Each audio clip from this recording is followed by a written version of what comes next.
কেমন মায়ার নবী আমার, যার জীবনে কোনদিন একটা মিথ্যা কথা নবী বলেন নাই, কোনদিন একটা বেতের বাড়ি কাউকে দেন নাই। কেমন মায়ার নবী, জিন্দেগিতে একটা মিথ্যা কথা বলেন নাই, গালি দেন নাই, কেউ গালি দিয়েছে জবাবও দেন নাই। আরো আশ্চর্য খবর হলো, নবীর হায়াতের মধ্যে কোনদিন নবীজি চক্ষু গরম করে কারো দিকে তাকান নাই। কেমন মায়ার নবী, কেমন আমরা উম্মত। এরা যুবক, নবী চ্যালেঞ্জ দিয়ে গেছেন, ও দুনিয়ার উম্মতেরা, আমি বিদায় নিয়ে চলে গেলাম, রওজা মুবারকে কিয়ামত পর্যন্ত জিন্দা হালাতে আমি থাকবো। রওজা মুবারকে আমি দুইটা জিনিস তোমাদের জন্য রেখে গেলাম, ধরে রাখবা, কোনদিন সম্মান নষ্ট হবে না। এক হলো আল্লাহর কোরআনটা ধরে রাখো, দ্বিতীয় নবীর আদর্শটারে ধরে রাখো। আল্লাহর কসম করে বলছি রে বাবা, এই জমিনের মধ্যে তাকাইয়া দেখো, বর্তমানে সারা দুনিয়ার অমুসলিম বিধর্মীরা কালেমার দুশমন, মুসলমানের দুশমন, আবার কিছু নেফাকি অন্তরওয়ালারা তাদের সাথে গোপনে আঘাত করে, তাল মিলায়। এরপরও তাকাইয়া দেখো, আমার আল্লাহর কোরআন, নবীর আদর্শ যাদের মধ্যে আছে, এদের মতো সম্মান আর শান্তিতে বর্তমান দুনিয়াতে কেউ নাই। সম্মান দেওয়ার মালিক আমার আল্লাহ। আল্লাহর নবীর আদর্শ মানতে গেলে আপনাদের ব্যবসা বন্ধ করা লাগবে না, খানা বন্ধ করতে হবে না, ঘুম বন্ধ করতে হবে না, চাকরি ছাড়তে হবে না। ও যুবক, লেখাপড়া করো, চাকরি করো, ব্যবসা করো, বাধা নাই। নবীর আদর্শ মতো তুমি জীবন চালাও, তেমন কষ্টেরও কিছু না। আপনারাও খান, আমরাও খানা খাই, আপনারাও ঘুমান, আমরাও ঘুমাই, আপনারাও পানি পান করেন, আমরাও করি, আপনারাও বাথরুমে যান, আমরাও বাথরুমে যাই। ব্যবধান কি? সিস্টেম খালি পাল্টায় নেবেন। আপনি পানি পান করেন বাম হাতে, আমরা করি ডান হাতে। আপনারা যদি বলি ভাই ডান হাতে করেন না কেন, সমস্যা কি? বাম হাত ডান হাত একটা দিয়ে করলেই তো হয়। বাম হাত দিয়ে অসুবিধা কি? আমি যদি বলি ডান হাত দিয়ে করলে অসুবিধা কি?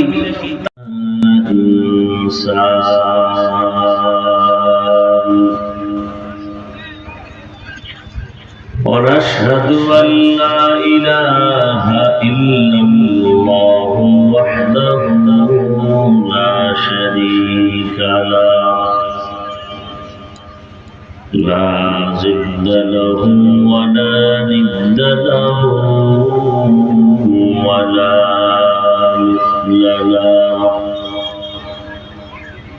ونشهد أن سيدنا وسندنا وحبيب ربنا وطبيبنا وطبيب قلوبنا ومولانا محمدا عبده ورسوله أرسله بالحق بشيرا ونذيرا وداعيا إلى الله بإذنه وسراجا منيرا اللهم صل على محمد النبي الأمي وعلى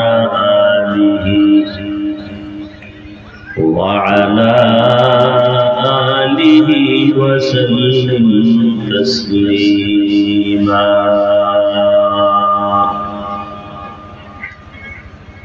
وبعد فأعوذ بالله من الشيطان الرجيم بسم الله الرحمن الرحيم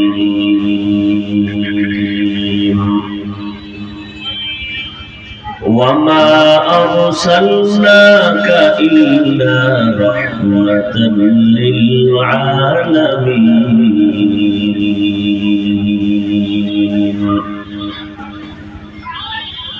أقال النبي صلى الله عليه وآله وسلم كل أمتي يدخلون الجنة إلا من أبى. قيل من أبى؟ قال من أطاعني دخل الجنة ومن عصاني فقد أبى. أو كما قال النبي عليه الصلاة والسلام. صدق الله مولانا العظيم وصدق رسوله النبي الكريم. ونحن على ذلك من الشاهدين والشاكرين والذاكرين والحمد لله رب العالمين.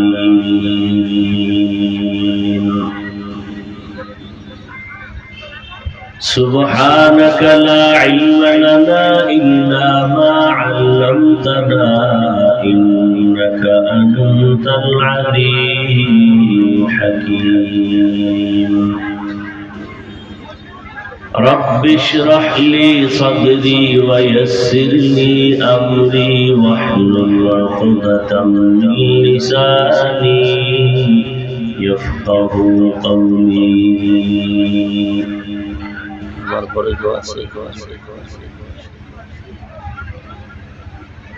तकबीर में कलमा में नमाज़ों में अज़ा में, तकबीर में कलमा में नमाज़ों में अज़ा में, नाम इलाही से मिला नाम मोहम्मद है, नाम इलाही से मिला नाम मोहम्मद। फरमाते हैं आदम को मुझे खुद तरीबे, फरमाते हैं आदम को मुझे खुद तरीबे, लिखा हुआ तूबा पे मिला नाम मोहम्मद, लिखा हुआ तूबा पे मिला नाम मोहम्मद। है मीम में महबूब ये मतलब का इशारा,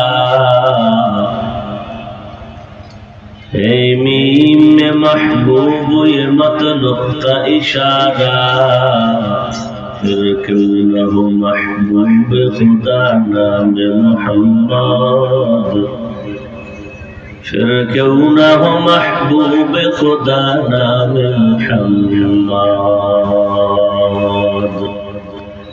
এই পিছন থেকে কি মাইক দেওয়া স্টেজের দিকে? পিছন থেকে বন্ধ করো। এবারে এটার ভলিউম বাড়াও, বক্সের রিভার হালকা একটু বাড়াও। বিলবর্ণী দারুল ইসলামিয়া মাদ্রাসা ও এতিমখানা কর্তৃক আয়োজিত বার্ষিক ওয়াজ মাহফিল 16 ফেব্রুয়ারি 2024। মহতি এ মাহফিলে উপস্থিত মুহতারাম সম্মানিত সভাপতি মৌলানা হারুন রশিদ সাহেব দামাত বারাকাতুহু, প্রধান অতিথি জনাব মুন্নান তালুকদার সাহেব, বিশেষ অতিথি জনাব মেহেদী হাসান কামরুল সাহেব, অন্যান্য অতিথিবৃন্দ, হযরত উলামায়ে কেরাম, অত্র অঞ্চলের বিভিন্ন স্থান থেকে আগত আল্লাহ পাকের আশিকিন, যাকিরিন, শাকিরিন, মুহিব্বিন, মুহিব্বিয়ান আযম কলিজার টুকরা আমার সমবয়সী যুবক বন্ধুগণ, স্নেহের ছোট ভাই, পর্দার আড়ালে মাইকের আওয়াজ শ্রবণরতা সম্মানিত মা ও বোনেরা, আল্লাহ পাকের দরবারে শুকর যে আল্লাহ পাক এই ফিতনার যুগে হাজারো লাখো মানুষের ভেতর থেকে বাছাই করে পৃথিবীর শ্রেষ্ঠ মজলিস, ওলামায়ে আহলে হকের মজলিস, গুনাহ মাফের মজলিস, তওবা কবুলের মজলিসে আমাদেরকে আশা বসার তৌফিক দান করেছেন। নিয়ামতের শুকর আদায়াতে বলি আলহামদুলিল্লাহ। এই যে বলিও হালকা কোনো হালকা রিমেম্বার দরুদ ও সালাম সৈয়দুল মুরসালিন রহমাতুল লিল আলামিন শফিউল মুযনিবিন খাতামুন নবিয়্যিন সৈয়দুস সাকালাইন ইমামুল মুরসালিন शफीअ आज़म रसूल अकरम रहमत आलम नबीउल अरब वल अजम हबीब किबरिया अशरफुल अंबिया सय्यदुल अंबिया शफीअ महशर साक़ी कौसर आक़ाए नामदार मदीना का ताजदार आफ़ताब नबूवत फ़ख्र मौजूदात सय्यदुल मखलूक़ात हज़रत मुहम्मदुर रसूलुल्लाह सल्लल्लाहु अलैहि व आलिहि वसल्लम। সর্বোপরি শুকর যাদের অক্লান্ত পরিশ্রমের মাধ্যমে আজ সুন্দর আয়োজন, সময় পরামর্শ অর্থ দিয়ে দোয়া করে উপস্থিত হয়ে মাইক লাইট প্যান্ডেলের ব্যবস্থাপনার মাধ্যমে সহযোগিতার হাত যারা বাড়িয়েছেন, প্রত্যেককেই আল্লাহ পাকের খিদমতের বরকতে দুনিয়াতে শান্তি, পরকালে মুক্তির ব্যবস্থা করে দিন।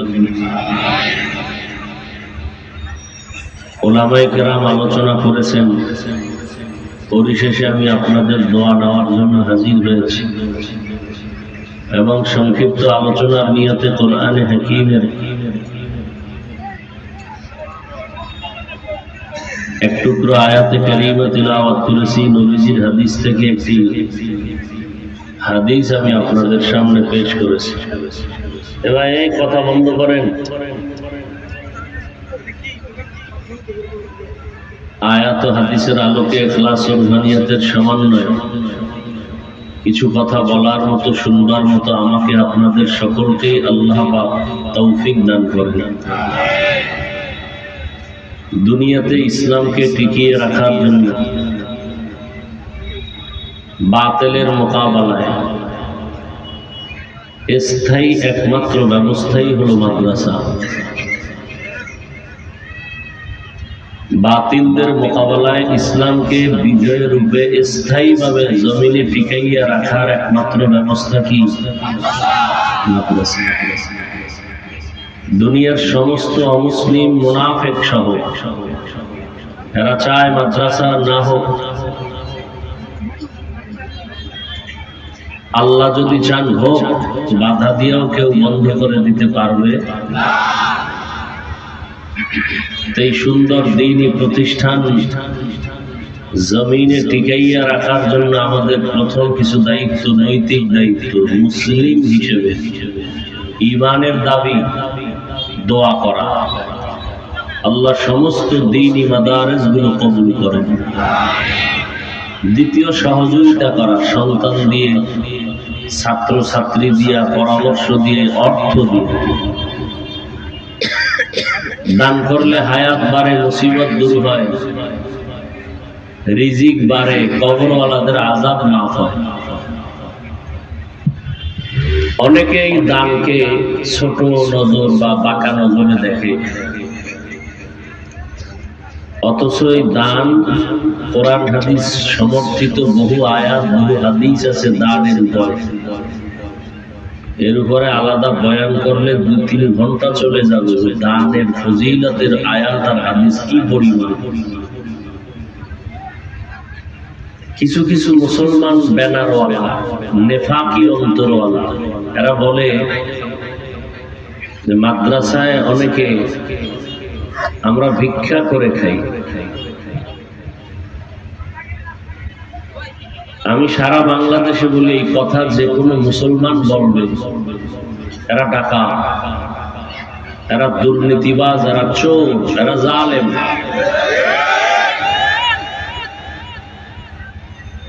আবার কি করে, কোন সাধারণ মানুষ কিন্তু বলে না। মোটামুটি আমগো আলেমগো বিভিন্ন প্রশ্ন করে বসায় রাখার মতো জ্ঞান তার আছে। এইরকম ইসলামের ব্যানার লাগাইয়া এরপরে বলে মাদ্রাসার লেখাপড়া যারা করে যাকাত ফিতরা খাইয়া এরপরে পড়ে। আচ্ছা আমাকে একটু বলেন তো 2-3 সেকেন্ডে যাকাত ফিতরার টাকা দিবে কারা? ধনীরা না? ধনীরা দিবে না? কাদেরকে দিবে? অন্য ধনীকে? কাদেরকে দিবে? মাদ্রাসায় কি বড় লোকের বলা পড়ে? প্রত্যেকটা মাদ্রাসায় হিসাব করে করে গরিব যারা, ইয়তীম যারা, এদেরকেই যাকাতের টাকা এদের পেছনে ব্যয় করা হয়। তা আল্লাহর আইন অনুযায়ী কাজ করা হয়। এরপরও এটাকে নিয়ে যারা বাজে মন্তব্য করে, আসলে ওদের উদ্দেশ্য হলো খারাপ। ওদের উদ্দেশ্য কি? ওরা মাদ্রাসায় যাকাত ফিতরা খায় বলে বুঝাইতে চায় ওদেরকে দিয়ে না, আমগো দেন। আমরা রাজনীতি করবো যাকাত ফিতরার টাকা দিয়ে, বুঝেন? কথা তো বলি না, জবানকে চেষ্টা করি কন্ট্রোল করা।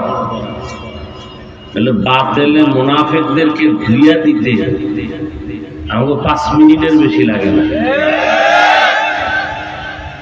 চেষ্টা করি না বলা, বেশি খোসাইলে তো কিছু বলাই না। এরা ইসলাম চায় অথচ এদের বডির মধ্যে ইসলাম নেই। এরা ইসলাম চায়, আসলে ইসলাম চায় না, ক্ষমতা চায়। কি চায়? এরা ইসলাম চায় না। আল্লাহ হেদায়েত দান করুন। তাহলে দান করা এটা গুনাহ না সওয়াব? নবীজিও কিন্তু সাহাবায়ে কেরামদের থেকে দান চাইছেন, সাহাবায়ে কেরামরা দিয়েছেন।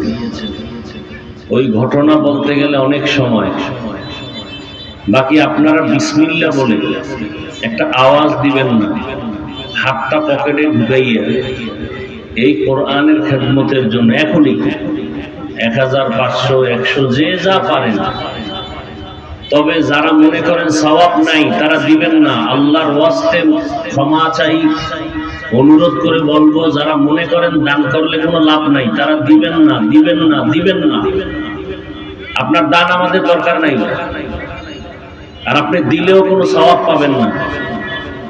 যারা মনে করেন হ্যাঁ দিলে সওয়াব, আল্লাহ খুশি, নবী খুশি, তারা বিসমিল্লাহ বলে পকেটে হাত দেন। দায়িত্বশীল যারা আছে কালেকশনে নেমে যান, আর বয়ান চলতে থাকবে, কোনো আওয়াজ যেন না হয়। কই আপনাদের লোক কই?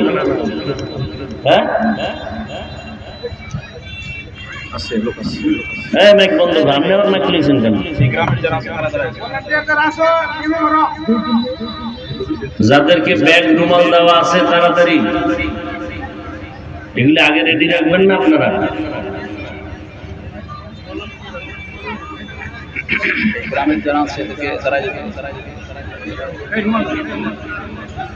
যে যেখানে পারবে উঠাইব, এটি নিয়ে তো ঝামেলা হয়। নিজস্ব লোক না থাকলে বহুত ঝামেলা। কুল্লু উম্মতি ইয়াদখুলুনাল জান্নাতা ইল্লা মান আবা। সব উম্মত জান্নাতে যাবে। নবীজি বলেন সব উম্মত কোথায় যাবে? কিন্তু যারা আমি মুহাম্মদকে মানে না তারা যাবে না। ইল্লা মান আবা। সাহাবায়ে কেরাম প্রশ্ন করলেন, হে আল্লাহর রাসূল, আপনাকে মানে না কারা? قال من أطاعني دخل الجنة ومن عصاني فقد أبى। নবীজি বললেন, খুব খেয়াল করবেন, যারা আমার ইতাআত করে, আনুগত্য করে, তারা জান্নাতি। ওয়ামান আসানি, যারা বিরোধিতা করে, ফাকাদ আবা, তারা আমাকে অস্বীকার করে। বলেন তো, যারা নবীকে অস্বীকার করে বিরোধিতা করে এরা জান্নাত পাবে। এখান থেকে একটা চিকন কথা খুব খেয়াল করি। নবীজি ১৫০০ বছর আগেই বলে গেছেন কারা নবী মানে কারা মানে না। নতুন করে কোন মুফতি সাহেবের ফতোয়ার প্রয়োজন নাই। নবী পৃথিবীর শ্রেষ্ঠ মুফতি, নাকি তার থেকে বড় মুফতি কেউ আছে? আমার নবী শ্রেষ্ঠ মুফাসসির, শ্রেষ্ঠ মুহাদ্দিস, শ্রেষ্ঠ বৈজ্ঞানিক, শ্রেষ্ঠ দার্শনিক। কথা ঠিক না? যার কোনো তুলনা নাই। সে নবী স্পষ্ট ফতোয়া দিয়ে দিয়েছেন কে নবী মানে কে মানে না। খেয়াল করবেন, নবী বললেন সব উম্মত জান্নাতে যাবে, যারা আমাকে মানে না তারা যাবে না। সাহাবায়ে কেরাম জিজ্ঞাসা করলেন নবী আপনাকে মানে কারা বা মানে না কারা? এই পয়েন্টটা একটু খেয়াল করেন। নবী বললেন যারা আমার আনুগত্য করে, ইতাআত ইত্তেবা করে, অনুসরণ। ইতাআতের অর্থ আনুগত্য করা, ইত্তেবা এর অর্থ হলো অনুসরণ করা। তারা জান্নাতে যাবে। খেয়াল করছেন?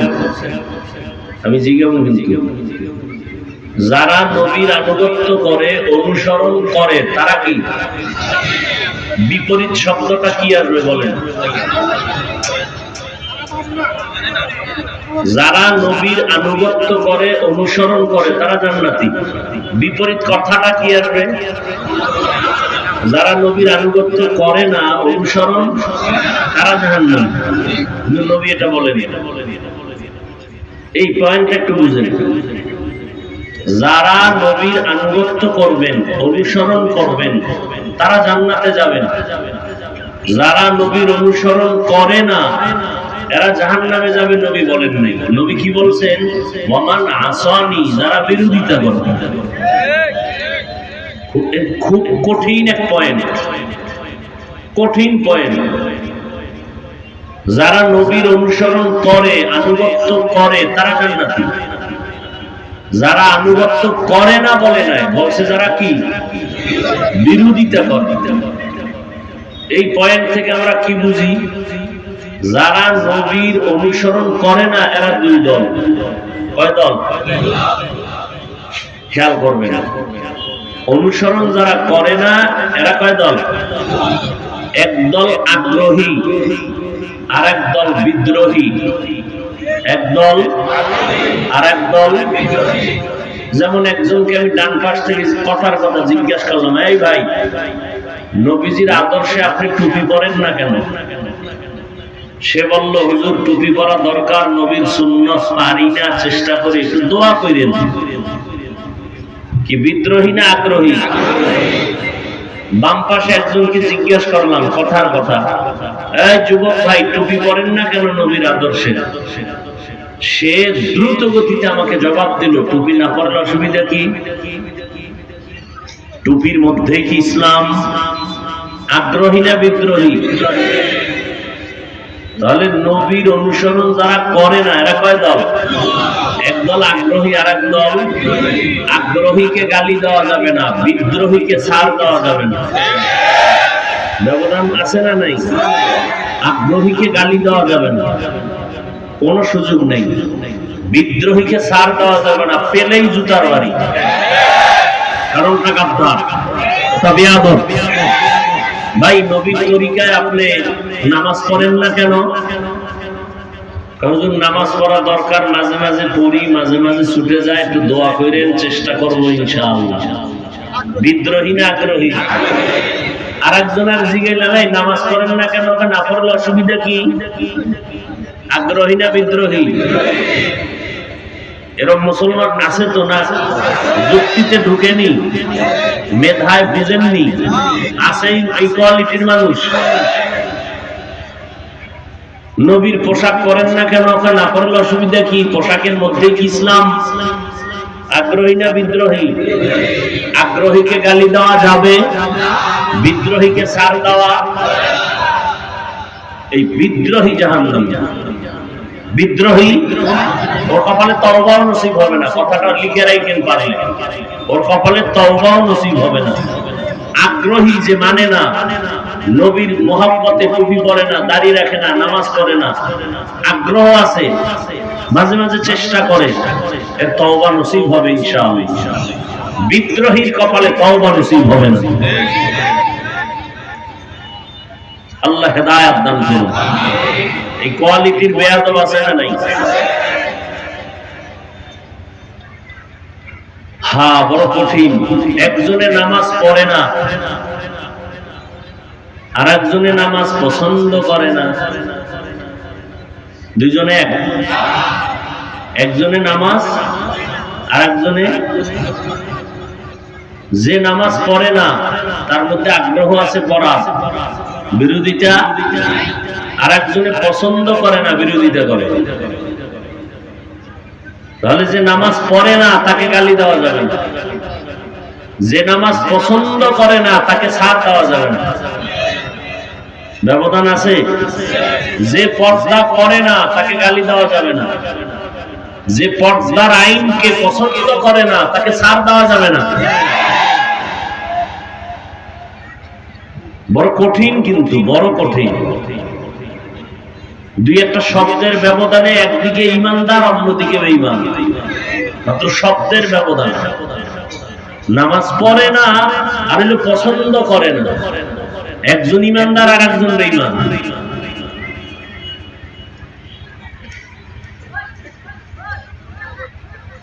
বড় কঠিন জিনিস।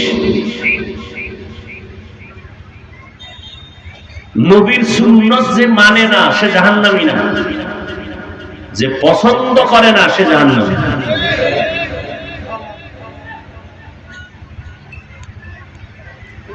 এবার আসেন আয়াতের মধ্যে যাই। তাহলে মোটামুটি হাদিস দিয়ে বুঝলেন তো নবী কারা মানে কারা মানে না। নবী মানে কারা? যারা নবীর অনুসরণ, ইত্তেবা, আনুগত্য করে, ইতাআত করে। আর নবী মানে না কারা? গেছেন, ভুলে গেছেন? যারা নবীর আদর্শ পছন্দ করে না, এরা নবী মানে না। যারা পছন্দ করে মানতে পারে না, চেষ্টা করে, এরা নবী মানার অন্তর্ভুক্ত।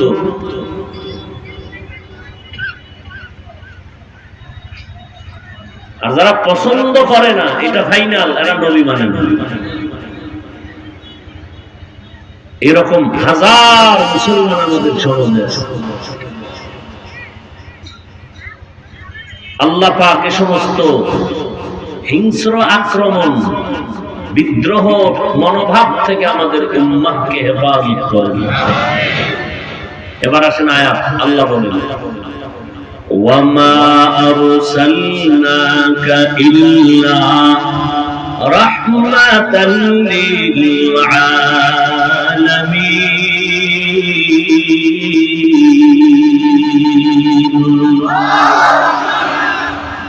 আচ্ছা, এখানে কি বলছেন দেখেন, আল্লাহর কথা। পৃথিবীর সমস্ত বিজ্ঞানীরা যদি কোরআন শরীফটা অধ্যয়ন করে, এক আওয়াজে সব বিজ্ঞানীরা বলতে বাধ্য, কোরআনের মতো বিজ্ঞানের কিতাব আর দ্বিতীয়টা নাই। দেখেন, কোরআন শরীফ তো নাই। কোরআন শরীফটার ওজন 250 গ্রামও হবে না। হবে? জবাব দেন, হবে? যে না, আমরা কাগজের কোরআন যেটা পড়ি 250 গ্রাম মনে হয় হবে না। কিন্তু হাকিকত ওজন কত? আসমান কয় আমি পারব না এই ওজন শুনতে, জমিন কয় পারবো না, পাহাড় বলে পারবো না। আল্লাহ ওজনটা মানুষের উপরে দিয়েছে, সময় নেই বলা। দীর্ঘ 40 বছর রসুলের চলে গেল, এরপরে আল্লাহ কোরআন নাজিল সূচনা করলেন। নবীর বয়স তখন কত পার হয়ে গেল? এরপরে কোরআন নাজিল শুরু। মাত্র 5 আয়াত নিয়ে জিবরাইল আসছেন হেরা গুহায়। এই 5 আয়াতের ওজনে নবীর উঠছে জ্বর। নবী তো নবী, যার কোনো তুলনা নাই, জ্ঞানের তুলনা নাই। 4 বার আমার আল্লাহ রাসূলের সিনাটাকে বিদীর্ণ করেছেন, কুদরতের অপারেশন করেছেন 4 বার। নবীজির কুদরতের অপারেশন কয়বার? 4 বার। সেই নবীর জ্ঞান কত বেশি, 40 বছরের পরে দিবেন কেন? ঈসা নবীরে তো আল্লাহ বয়সে আসার আগেই কিতাব দিয়ে দিয়েছেন, আর আমার নবী তো নবীদের নবী, তারে আল্লাহ 40-এর পরে কোরআন দিলেন কেন? তাও মাত্র 5 আয়াত নিয়ে পাঠাইছেন। জিব্রাইল বুকে বুক লাগায় চাপ দিয়েছেন, নবী অসুস্থ হয়ে গেছেন, সীমাহীন অসুস্থ। বুখারী শরীফে আছে, নবী বলেন আমি ভাবতেছি আমার মরণ এসে গেছে, এতটা কষ্ট আমি পেয়েছি। এই 5 আয়াতের চাপ দিয়া জিব্রাইল গেছে, 3 বছরে আর খবর নাই কোরআন নিয়ে আসেন। 3 বছর পর আবার নতুন করে কয়েক আয়াত নিয়ে আসলেন। ইয়া আইয়ুহাল মুদাসসির কুম ফাআনজির ওয়া রাব্বাকা ফাকাব্বির ওয়া সিয়াবাকা ফাতাহহির। এবার আমাকে জবাব দেন, এই কোরআন 250 গ্রাম ওজনের কোরআনটা নবীর কাছে আসছে কয়দিনে? কয় বছর? 23 বছর। আমার নবীর কাছে যদি কোরআন আইতে 23 বছর লাগে, আর ওই কোরআন তুমি রাতারাতি বইরা মুফাসসির হবা, এই চালাকি শিখছো তো? ও বাংলাদেশের উম্মতের সহজ পাইয়া, সরল পাইয়া এরপরে ধোঁকা দাও। হ্যাঁ, ভিজিটিং কার্ডে মুফাসসির লেখলে তো 8 আনাও পড়ে না, 1000 কার্ড 400-500 টাকা, তো কার্ডের ভিতরে লেখছে মুফাসসিরে কোরআন। এত সোজা মুফাসসির হওয়া? বাংলাদেশের মানুষ কলিজা দিয়ে আলেমকে মহব্বত করে, নাইলে জুতার বাড়ি দিয়ে কত আগে তাড়ায় দিত। বাংলাদেশের মানুষ, আমি তো বলি সারা দুনিয়া ঘুরো, ঘুইরা এসে বলবা বাংলাদেশ এখনো জান্নাতের বাগান। এই যে শিল্পী গানের, ওরা কানতেছে, দোয়া ইউজ করতেছে, ও গানের ব্যান্ডেল মানুষ নেই, সব অজের। মাগরিবের পরে ওয়াজ হইব, এইটা আরো 10-15 বছর আগে কেউ কল্পনা করতো যে মাগরিবের পরে ওয়াজ হইবে আর সেই ওয়াজে মানুষ বসবে? আপনাদের এই সমস্ত অঞ্চলে আগে আসলে প্রধান বক্তাকে 12টার আগে দিত না, 2টায় বসাইতো, সারা রাত মানুষ এসা বইরা খাইয়া শীতের মধ্যে লেপ কম্বল লইয়া এরপরে আইয়া এই খেতে বলছে। আর আজকে মাগরিবের আগে ভরপুর। আল্লাহ আপনাদেরকে জান্নাত দান করুন। আমাদের ভুলটাকে আপনারা ভুল মনে কইরা ভাগাভাগি করবেন না, পিছনে পিছনে সমালোচনা করবেন না। আমি আলহামদুলিল্লাহ আমরা আলেমরা পারি না, কথা বলেন। কোন আলেমরা আলহামদুলিল্লাহ পারে না এরকম আছে? নামাজে দাঁড়াইলে মাঝে মাঝে আলহামদুলিল্লাহ ভুললে হয়নি, ভুল হয়নি কেন? এটা তো বলার কথা না, আপনিও পারেন। আল্লাহ মাঝে মাঝে ভুল করাইয়া কয় এই অহংকার বেড়ে গেছে, এবার টের পাসনি? উম্মতের সামনে ভুলটা ধরা পড়ার পরে কেমন লাগে? অহংকারী থামা। হায় হায়, তো আল্লাহ কি বললেন? ও নবী, আমি আপনাকে পাঠাই না এই দুনিয়ায়। হ্যাঁ পাঠাইছি রহমত করে, ডাইরেক্ট বললেই তো হইতো আপনাকে রহমত করে পাঠাইছি। আগে নেতিবাচক শব্দ ব্যবহার করলেন, ওয়ামা আরসালনাকা, আপনাকে আমি দুনিয়ায় প্রেরণ করি নাই। হ্যাঁ প্রেরণ করেছি জগৎ সমূহের রহমত হিসাবে, রাহমাতাল লিল আলামিন। এখানে অনেকে তরজমা করেন উভয় জগতের রহমত, আর আমি তরজমা করেছি জগৎ সমূহের জন্য রহমত। উভয় জগৎ বলতে বোঝা যায় দুনিয়ার জগৎ, পরকালের জগৎ। আসলে তো একটু দুই জগৎ না, জগৎ তো আরো আছে। রুহের একটা জগৎ, মায়ের গর্ভের জগৎ, দুনিয়ার জগৎ, আদমে বারজাখ কবর জগৎ, হাসরের ময়দানের একটা জগৎ, জান্নাত ও জাহান্নামের আর একটা আলাদা জগৎ। আল্লাহ বলেন, ও নবী, আমি আপনাকে উভয় না জগৎ সমূহের জন্য রহমত করে পাঠাইলাম। আপনি হলেন রাহমাতুল লিল আলামিন, আর আমি আল্লাহ হলাম রব্বুল আলামিন। গোটা জগৎ সমূহের জন্য আমি রব, আপনি রহমত। আমার নবী রূহের জগতের জন্য রহমত, মায়ের গর্ভের জগতের জন্য রহমত, মায়ার নবী দুনিয়ার জন্য রহমত, কবর জগতের জন্য নবী রহমত, হাসরের জগতের জন্য আমার নবী রহমত, জান্নাত জাহান্নামের জগতে আমার নবী রহমত। কেমনে রহমত? ভিন্ন ভিন্ন আলোচনা। দুনিয়ার জগৎটা নিয়ে একটু সামান্য কথা বলি। আল্লাহ পাক আমার নবীকে রহমত করে পাঠাইলেন দুনিয়ায়। দুনিয়ায় নবী শুধু মুমিনদের জন্য রহমত না, নবী মুমিনদের জন্য যেমন রহমত, বেঈমানের জন্য নবী তেমন রহমত। নবী পুরুষের জন্য যেমন আলাদা রহমত, আমার নবী নারীদের জন্য তেমন আলাদা রহমত। আমার নবী মানুষের জন্য যেমন রহমত, তেমন জঙ্গলের প্রাণীদের জন্য আমার নবী রহমত। আমার নবী সমুদ্রের পানি প্রাণীর জন্য রহমত। আমার মায়ার নবী উড়ন্ত পাখিদের জন্য রহমত। আমার নবী এইভাবে একটা একটা করে যদি আলাদা করে বলতে যাই, প্রত্যেকটা সেক্টরে আমার নবী আলাদা রহমত। এমন একটা সময় নবী দুনিয়াতে আছে, যেই সময় মক্কার মানুষের মতো খারাপ মানুষ দুনিয়ার কোথাও ছিল না, চরিত্রহীন লম্পট। এতটাই তারা খারাপ, জমিনের মধ্যে তারা এতটা খারাপ, আপন বাবা হইয়া তারা আপন কন্যাকে জ্যান্ত দাফন করে, মেরে ফেলে জবাই করে। এতটাই মক্কার মানুষ খারাপ। কন্যা সন্তান হলে নিজেদেরকে অভিশপ্ত মনে করে, লজ্জায় মাথা উঁচু করে না। এই জমিনে ১৫০০ বছর পর এখনো কিছু কুলাঙ্গার আঙ্গ সমাজে পাওয়া যায়, কন্যা হইলে কষ্ট পায়। কুলাঙ্গার আছে না নাই? বউয়ের সাথে ঝগড়া লাগায় দেয়, মাইয়া হলো কেন?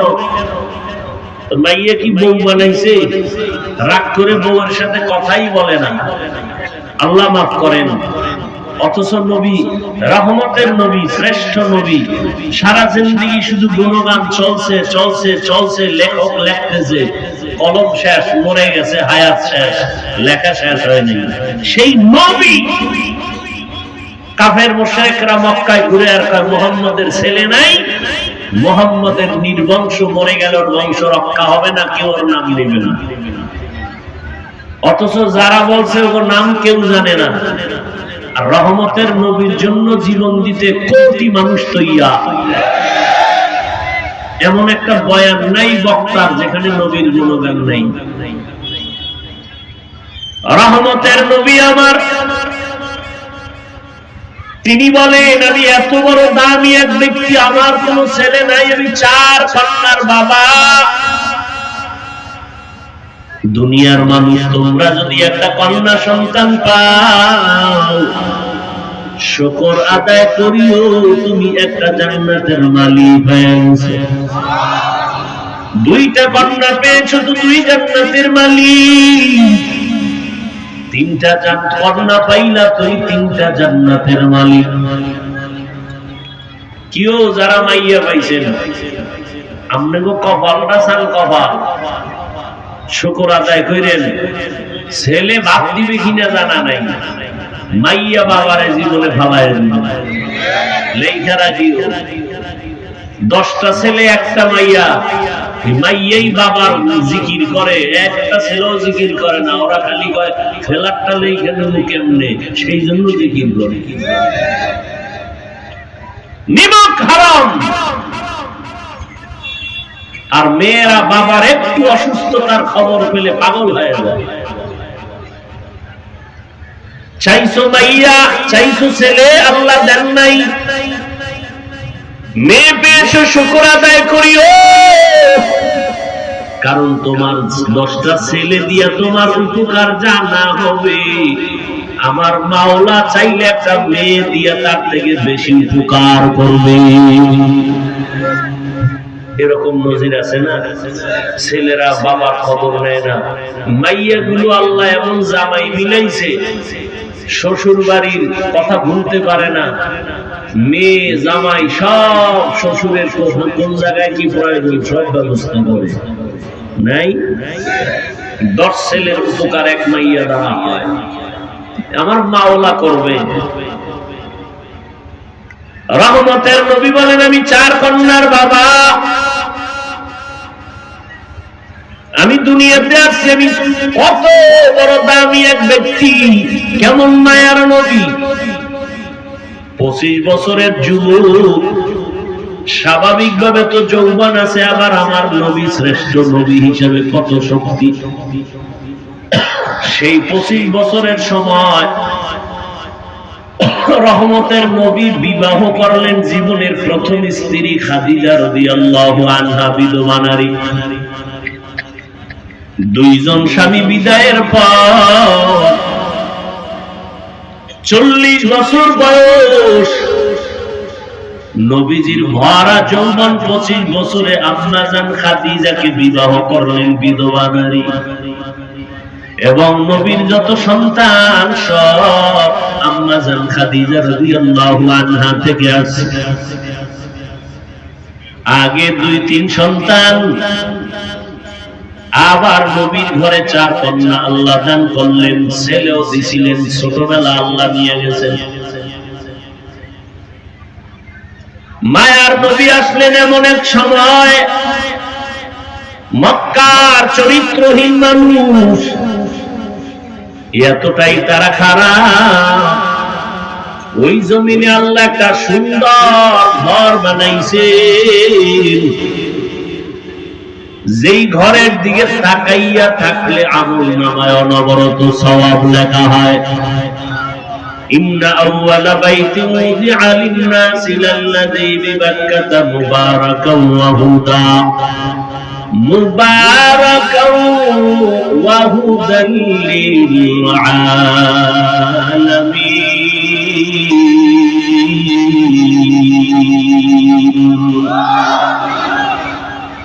জমিনটা আল্লাহ বানাইয়া প্রথম আল্লাহ একটা ঘর বানাইলেন, ইবাদতের ঘর, হেদায়েতের ঘর।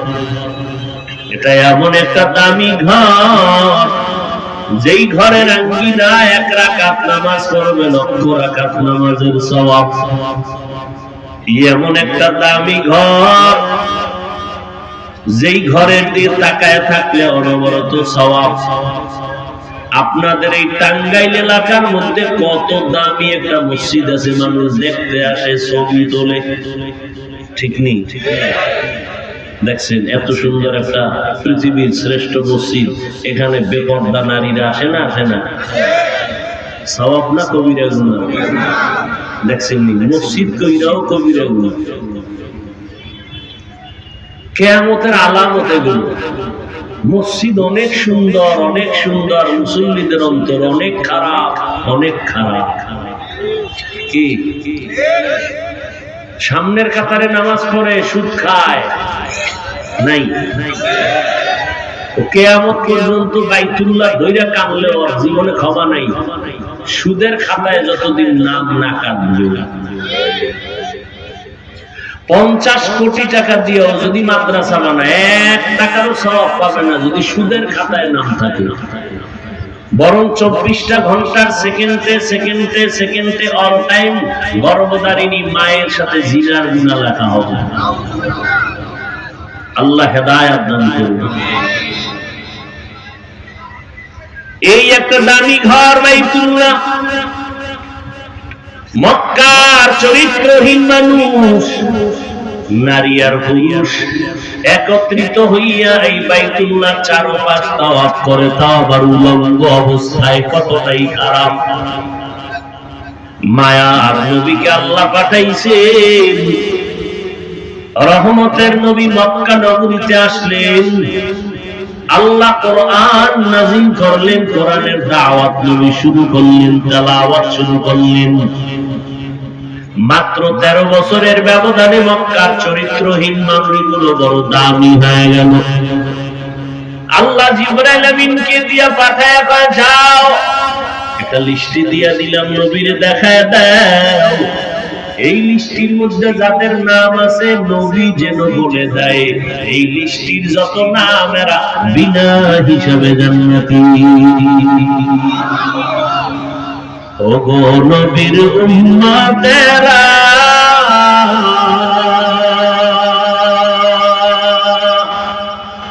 ওরে আজি দিশাহারা,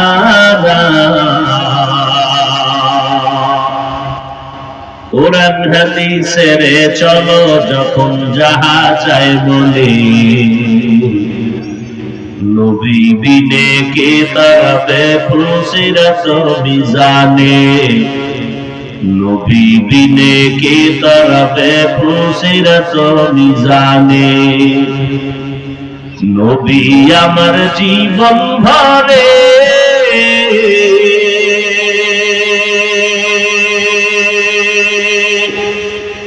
দিনের লাগি কষ্ট করে,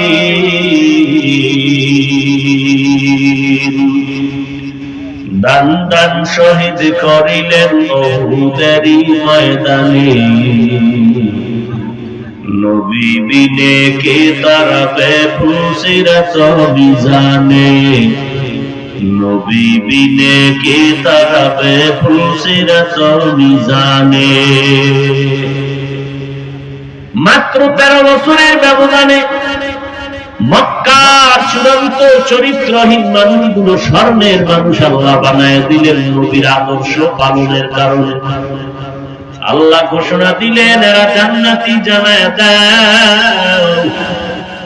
এই যে অল্প টাইমে পুরা মানুষগুলোকে দিনের আলোকে সাজাইলেন।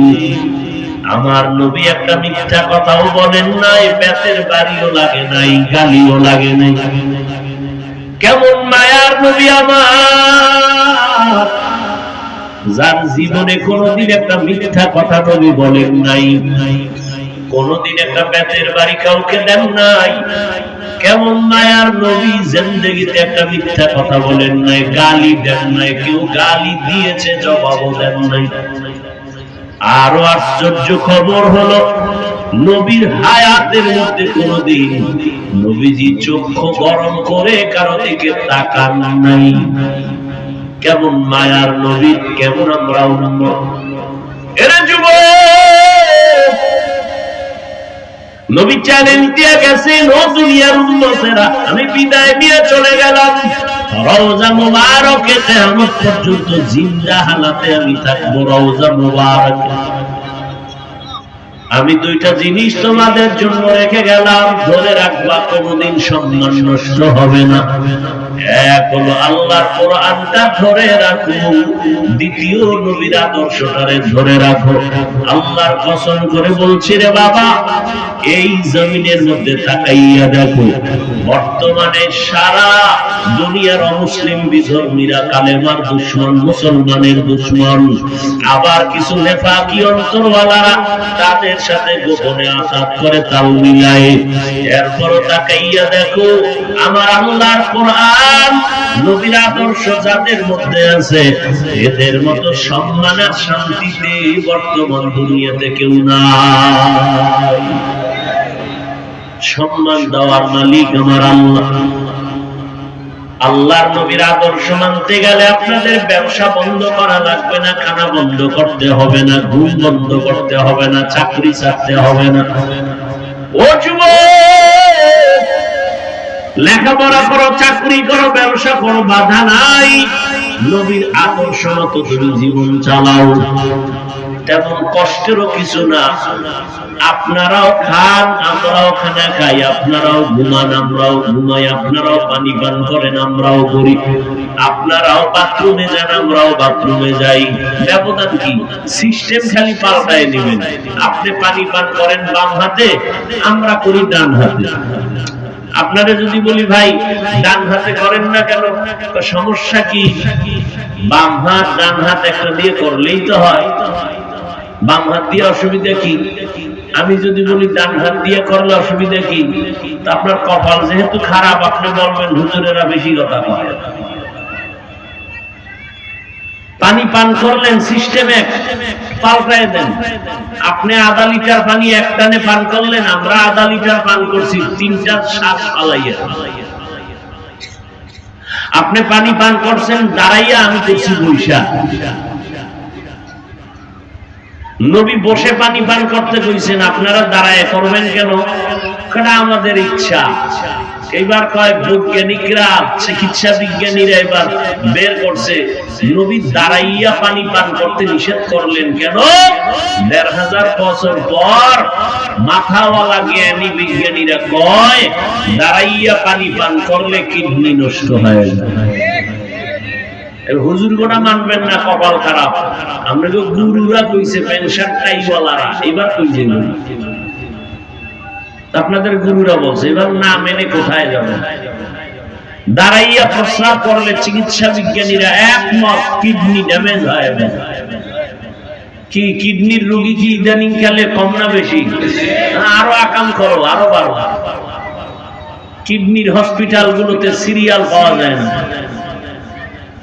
আল্লাহ সবাইকে মাফ করে দেন। কথা শুনেননি না মোবাইল নিয়ে ব্যস্ত? আরে গজবে যা পাইছে না, জাহান্নাম পর্যন্ত না নিয়ে আপনাদের কলিজা ঠান্ডা করবে না। কত বড় কপাল পোড়া হলে মক্কায় গিয়েও ছবি, মদিনায় গিয়েও ছবি, মানুষ কান্দে পিছা পায় না। কত বড় নিমক হারাম, বেহায়া বেলাজা, কত বড় আল্লাহর দুশমন, মানুষ মক্কায় যায় কানতে কানতে বেহুশ। আরে কপাল পোড়া ছবি লয়ে বেহুশ আছে না নাই? সরকারি কোন নিয়ম পদ্ধতির প্রয়োজন ছাড়া, শরীয়তের প্রয়োজন ছাড়া এমনি ছবি তোলা 1000 কোটিবার হারাম, হারাম, হারাম, কবিরা গুনাহ। এই যে মোবাইলে বয়ে রয়েছেন, ছবি তুলতেছেন কেন? এমনি কবিরা গুনাহ, হারাম। বইছেন বেহেশতের বাগানে, করতেছেন আকাম। সেদিন এক চোরার ঘরের চোরায় কয়, হুজুর একটা ছবি তুলি, যদি আল্লাহ ইসলাম মাফ করে। কত বড় বদমাশ! আল্লাহ হেদায়েত দান করুন, আল্লাহ হেদায়েত দান করুন, আল্লাহ হেদায়েত দান করুন।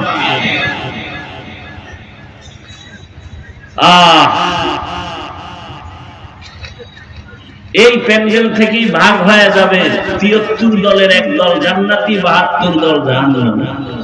এখান থেকেই ভাগ হয়ে যাবে। নবীজির বয়ান শুনছে 13 বছর আবু জাহাল, কালেমা পড়ছে। কত বড় কপাল পোড়া হইলে নবীজির বয়ানেও কালেমা পড়ে না। আর কত বড় ভালো কপাল হইলে নবীরে জবাই করতে এসে কালেমা পড়েছে। নাম কি? কপালের ব্যাপার, মনে রাখবেন, কপালের ব্যাপার। কেউ বয়ান শুনে কান্নাকাটি করে তওবা করে বাসায় যাবে, আর কেউ বাইরে গিয়ে চায়ের দোকানে আবার বিরোধিতা শুরু করেছে। আছে না? সব কোয়ালিটির মানুষ এখানে আছে। আল্লাহ হেদায়েত দান করুন। ওয়ামা আরসালনাকা ইল্লা রাহমাতাল লিল আলামিন।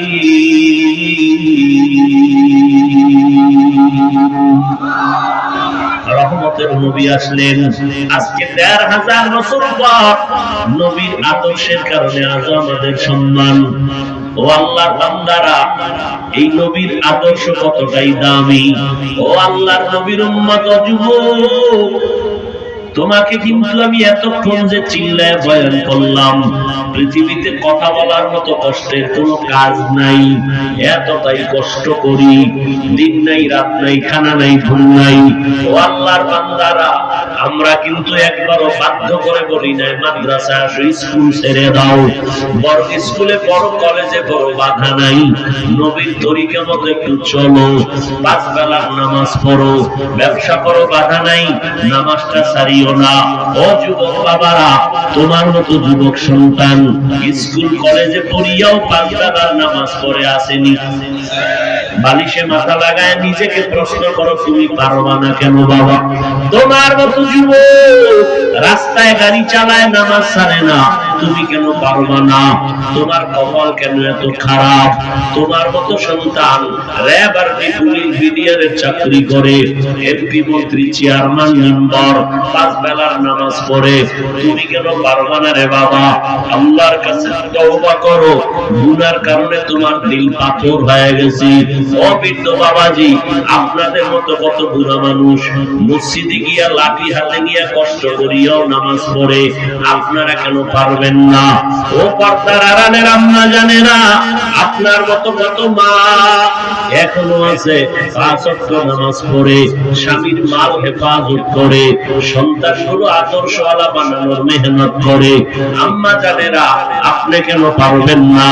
আপনার এত সম্মান আল্লাহ দান করেছেন নবীর মাধ্যমে। এরে আম্মা জান, আপনারা নবীদের মায়ের মতো মা, সাহাবায়ে কেরামের মায়ের মতো মা, আলেম হাফেজে কোরআনের মায়ের মতো মা। এরে আম্মা জান, আপনারা খাদিজা রাদিয়াল্লাহু তাআলা আনহার মতো দামি নারী, ফাতেমা রাদিয়াল্লাহু আনহার মতো দামি নারী, আয়েশা রাদিয়াল্লাহু আনহার মতো দামি নারী, ইসমাঈল নবীর মা হাজরা আলাইহিস সালামের মতো দামি নারী, ঈসা নবীর মা মারিয়াম আলাইহিস সালামের মতো দামি নারী।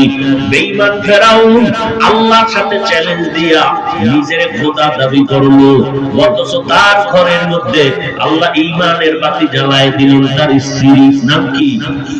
আসিয়া। আল্লাহ তারে এমন ভাবে কবুল করেছেন, রহমতের নবী বলেন, জান্নাতের ভেতরে আসিয়ার সাথে আমি মুহাম্মদের সাথে বিবাহের বন্ধন হয়ে যাবে। এরে আম্মা জান, ফেরাউন এত বড় বেঈমান, আল্লাহর সাথে চ্যালেঞ্জ দিয়া নিজের খোদা দাবি করলো, আর তার ঘরের আপন স্ত্রী আসিয়া আল্লাহর গোলাম হইয়া কবরে গেল। আপনার স্বামী তো ফেরাউন না, আপনার স্বামী তো নামাজ পড়লে বাধা দিবে না। বরং অনেক স্বামী আছে এমন, আমার কাছে শুকর আদায় করে, হুজুর যদি নিজেও নামাজ পড়তে পারি না, কিন্তু আলহামদুলিল্লাহ আমার স্ত্রী নামাজ ছাড়ে না।